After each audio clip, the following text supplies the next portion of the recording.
જી, તમારું નામ, કયો અભ્યાસક્રમ અને કઈ રીતે ફર્સ્ટ નંબર આવ્યો? જી, મારું નામ પાટીલ મહિમા સંદીપ છે.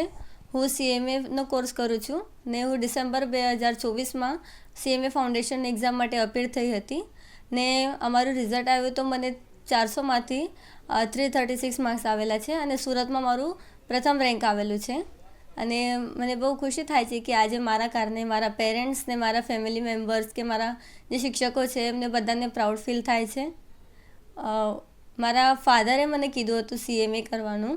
મારા ફાધર મારા આઈડલ છે અને જ્યારે પણ મને કંઈ ગૂંચવણ થતી હતી કે હવે હું મારાથી થશે નહીં થશે, બહુ ટફ હતું, તો ત્યારે મારા ફાધરે જ મને સપોર્ટ કર્યું કે ના તું કરી શકે છે એમ.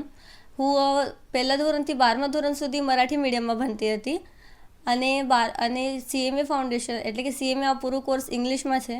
તો મને પહેલાં તો બહુ ટફ લાગતું હતું કે મારાથી થશે નહીં થશે, પણ હું શરૂઆત કરી. મારા ફાધરે કીધું કે તમે એકવાર શરૂ તો કરો, પછી જોઈએ આગળ શું થાય.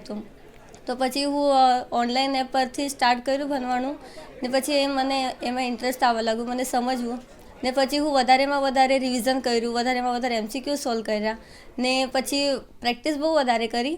અને જ્યારે હું એક્ઝામ આપી તો ત્યારે મને એવું થતું હતું કે શું થશે, હવે પાસ થાય કે ના થાય. પણ જ્યારે રિઝલ્ટ આવ્યું ત્યારે હું એકદમ શોક થઈ ગઈ ને એટલે કે મારા 336 માર્ક્સ આવ્યા ને પછી કોલ આવ્યો ICMIમાંથી કે તમારો ફર્સ્ટ રેન્ક આવેલું છે એમ. તો એ જાણીને મને બહુ ખુશી થઈ. સૌથી પહેલાં તો મરાઠી મીડિયમમાંથી ઇંગ્લિશ મીડિયમમાં એ બધું જાણવું, એ બધું શીખવું એ મારા માટે બહુ અઘરું હતું.